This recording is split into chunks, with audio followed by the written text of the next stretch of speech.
मालदीव के 3 मिनिस्टर्स जो हैं उनको सस्पेंड कर दिया गया है। मालदीव को तो ऐसा लग रहा है कि भारत ने नाकू चने चबा दिए। सिर्फ 4 तस्वीरें पीएम मोदी की वायरल हुई थी लक्षद्वीप की, और उसके बाद से देखिए कैसा कोहराम मचा हुआ है मालदीव में। यही मालदीव था ना जो चाइनीज कर्जे में डूबा हुआ था और चाइना ने इसको तकरीबन खत्म कर दिया था, तो भारत ने जाके मदद की थी। कैक्टस में जब सत्ता परिवर्तन हुआ था, कू हो गया था, तो हमने बचाया गवर्नमेंट को, मालदीव गवर्नमेंट को।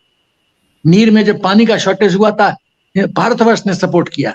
संजीवनी में कोरोना काल में हमने दवाई भेजे। ये जो मिनिस्टर्स थे ये रिस्पॉन्सिबल थे बिकॉज इन्होंने प्राइम मिनिस्टर मोदी के बारे में और भारत के बारे में कुछ डेरोगेटरी रिमार्क्स जो थे वो दिए थे। अब जो है इंडोनेशिया ने इंडिया से 9 लाख टन प्याज की डिमांड की है। क्यों आखिर हर कोई जो है इंडिया से ही हेल्प मांग रहा है? इंडिया के चावल हो, बनास्पति राइस हो, पूरी दुनिया में उसकी डिमांड है। इंडिया की कोई टेक्नोलॉजी हो। अब आप इमेजिन कर लें कि नरेंद्र मोदी का या भारत का कितना ज्यादा असर रसूख है। इंडियन समझते हैं कि अगर हम बाइकआउट करना शुरू करेंगे तो उनकी इकोनॉमी बैठ जाएगी। इम्पोर्टेंट ये है कि मोदी जी अब ऑफेंसिव मोड में आ गए हैं।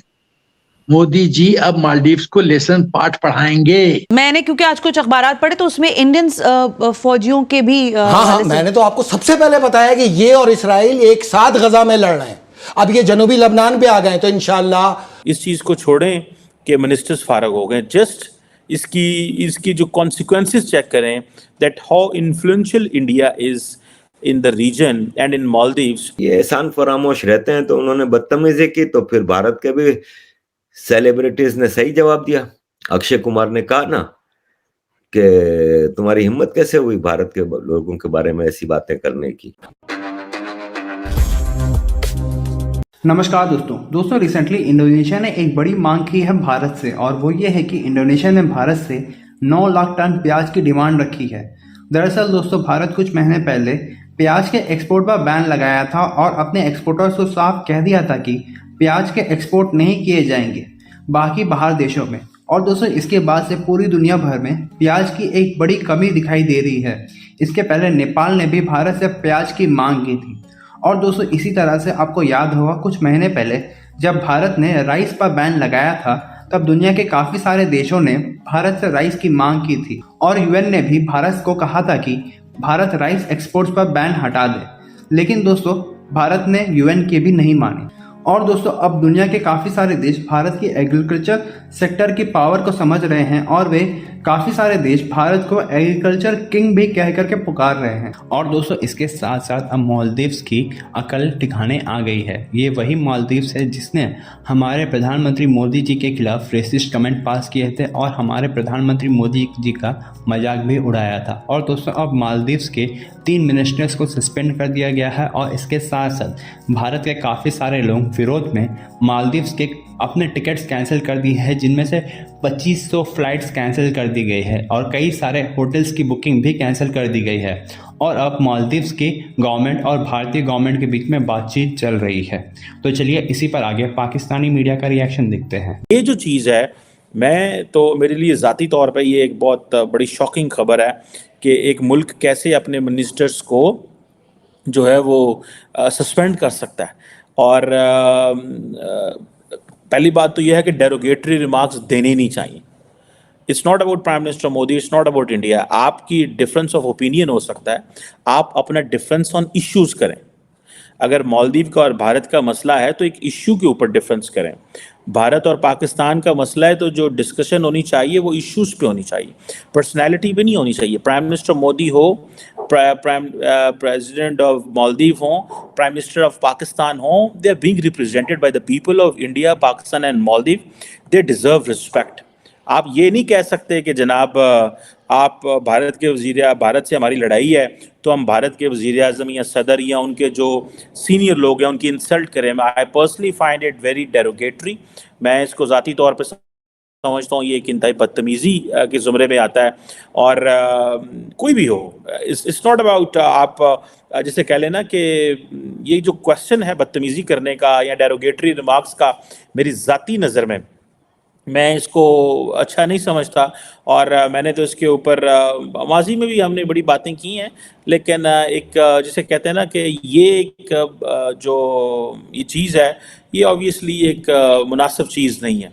और ये मिनिस्टर लेवल पे इस चीज़ का होना, ये एक बदतमीज़ी के ज़ुमरे में आता है। और मालदीव की गवर्नमेंट ने उसके ऊपर जो स्टेटमेंट जारी की है, उन्होंने कहा है कि ये एक इंडिविजुअल एक्ट है, हमारा इससे कोई लेना देना नहीं है। सो इट मीन्स कि आप भारत का प्रेशर चेक करें, फॉरगेट व्हाट हैज़ हैपेंड। इस चीज़ को छोड़ें कि क्या हुआ, इस चीज़ को छोड़ें कि मिनिस्टर्स फारग हो गए, जस्ट इसकी जो कॉन्सिक्वेंसेस चेक करें, that how influential India is in the region and in Maldives. एक तरफ तो वहाँ पे जो प्रेसिडेंट हैं, कभी वो टर्की जाते हैं, कभी वो इंडिया को कहते हैं कि अपने यहाँ से फ़ौजी निकाल लें, कभी वो ये कहते हैं कि जनाब मैं चाइना जा रहा हूँ, just to give a message to, जिसे कहते हैं ना प्राइम मिनिस्टर, उसको को मैसेज देने के लिए, लेकिन और कभी अभी सुना है वो चाइना जा रहे हैं। आपको पता है कल रात मालदीव्स की जो फॉरेन मिनिस्ट्री की और गवर्नमेंट की और प्रेसिडेंसी की जो सारी वेबसाइट्स थी, वो सारी की सारी बंद हो गई थी। और मैं I will not be surprised and shocked, and I will not, मेरे लिए कोई शौक की बात नहीं होगी या मेरे लिए कोई ऐसी अचंभे की बात नहीं होगी कि इसमें if the hackers may not be from India, there is a strong probability. और शायद वो मालदीव्स को ये बताना चाह रहे थे, भाई तुम अपनी वेबसाइट तो संभाल नहीं सकते, तुम वज़ीर-ए-आज़म मोदी और भारत के खिलाफ ये बातें कर रहे हो, तुमसे वेबसाइट्स तो संभाली नहीं जाती। सो मेरा ख्याल है कि this is a sort of, इसको अगर आप इंटरनेशनल रिलेशंस में, ये एक नया तरीका है sometimes to embarrass the nations. Bharat माता की जय हो सर। सर अब तो भारत माता की जय हो मालदीव को तक पहुंच गई है। मालदीव को तो ऐसा लग रहा है कि भारत ने नाकू चने चबा दिए। सिर्फ 4 तस्वीरें पीएम मोदी की वायरल हुई थी लक्षद्वीप की, और उसके बाद से देखिए कैसा कोहराम मचा हुआ है मालदीव में। अब तो पूरी तरह से बैकफुट पर आ गया है। तो एक सिंपल सा फोटो और यहाँ हो गया बवाल शुरू। मोदी जी ने इस फोटो से कई संदेश दिए हैं। जो संदेश नंबर 1 मालदीव्स को, कि जो तुम्हारा जो करीब 18 से 20% इनकम आता है जीडीपी में टूरिज्म से, उसमें हाईएस्ट जो टूरिस्ट हैं वो हिंदुस्तान के हैं, 2.10 लाख।